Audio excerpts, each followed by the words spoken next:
Oh, hanya dua menunya ya, Mbak ya? Iya, yang mentai sama yang ori. Buka jam berapa yang Poncol sini, Mbak? Kalau yang cabang sini buka jam 2 sampai setengah 9. Tiap hari bukanya? Ya, Kalau yang di Panjang, kalau di Panjang sama buka jam 4 tapi jam 4 sore. sampai setengah 9. Sing tak jajal pertama ning nggon Meme Dimsum Outlet Poncol iki adalah dimsum mix. Iki dimsum ori mix. Isi papat kuwi regane mung 10.000 tok. Kita jajal tanpa saus dhisik yo. Langsung bae ora usah kasuwen-kasuwen Favivo, ora usah buas-buas bos. Urusane jel bismillahirrahmanirrahim.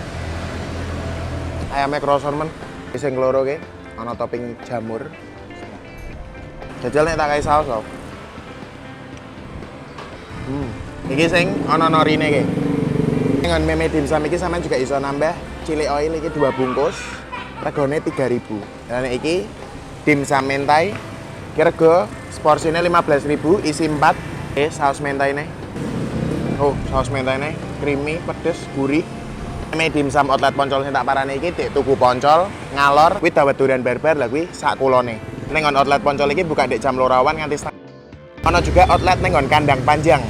Kuwi sak lore SKJ, bukanya dik jam 4 sore nganti nek dina Minggu, Meme Dimsum iki juga hadir ning CFD Lapangan Mataram. Meme Dimsum iki menurutku layak untuk dijajal, ke.